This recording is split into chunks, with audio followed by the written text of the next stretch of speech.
بسم الله الرحمن الرحیم. دوست عزیز، خوش آمدید دوباره به یکی از ویدیوهای آموزشی دیگر از کانال یوتیوب استیک. دوستای عزیز، در این ویدیو میخوایم براتون آموزش بدم چطور ما در برنامه پیکس ارت عکسی را که شما در بغل میبینید قسمی عکس را ما ادیت کنیم.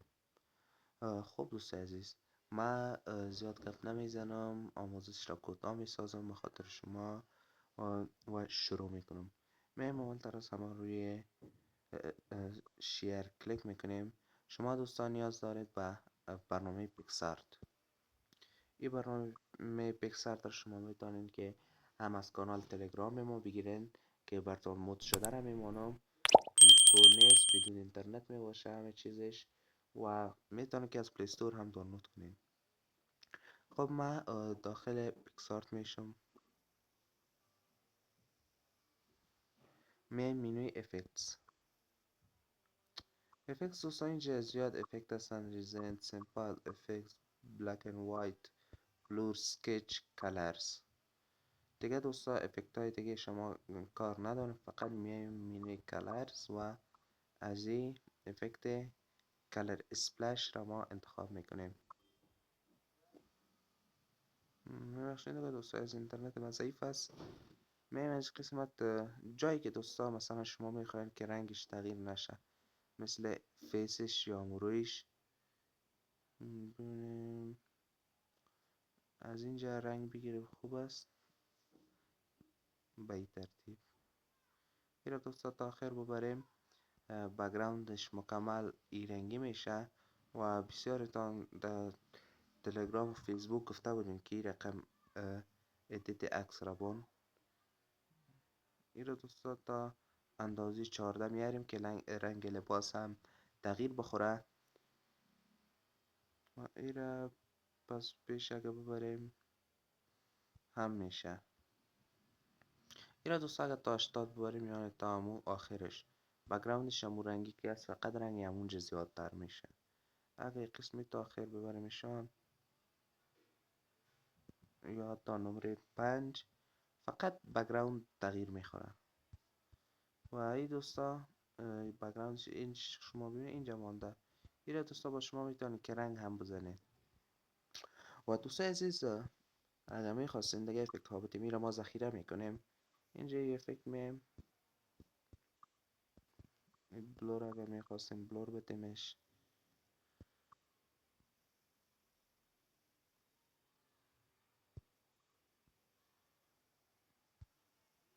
این را هر جای میتونیم برده.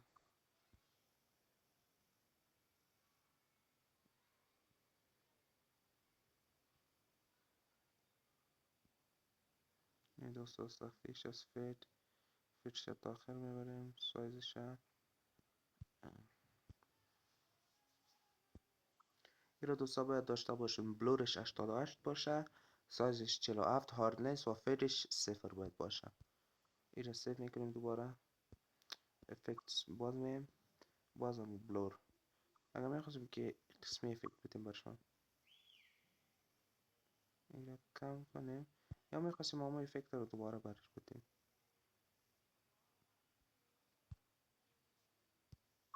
ذخیره میکنیم.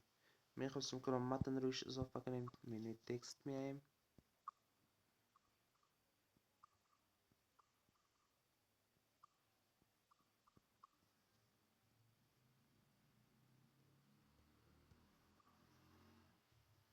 فونتایش اینجا موجود است، شما میتونید که بگیرین.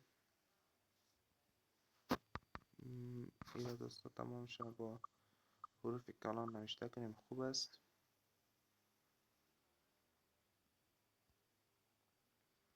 کوچکش میکنیم، میبینی بلند.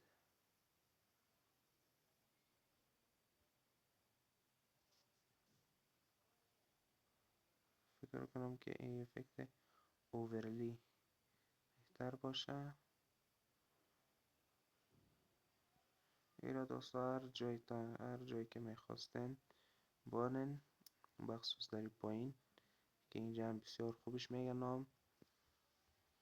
و دیگه از شیپ ها میخواستن اضافه کنن، از این قسمت بیاین. استیکر ها میخواستن اضافه کنن، از این قسمت بیاین. اینجا دوستا زیادی آموزش های دیگه هم هست که شما میتونین یاد بگیریم و من هم براتون در کانال تلگرامم و همچنان یوتیوبم براتون میمانم و شما هم چنل یوتیوب ما رو با دوستانتان معرفی کنین. اگر میخوایم دوستای عزیز سایه بدیم برشان، ما این سایه که هست یا همون لوازمی که مربوط به ای ادیت میشه براتون در کانال تلگرام میمانم و در ویدیو هم میمانم براتون ببینید. در بغل ویدیو میتونید که از این اسکرین شات هم کنید. اد میکنیم، میم بلند مالتیپلایر هم سلکت میکنیم.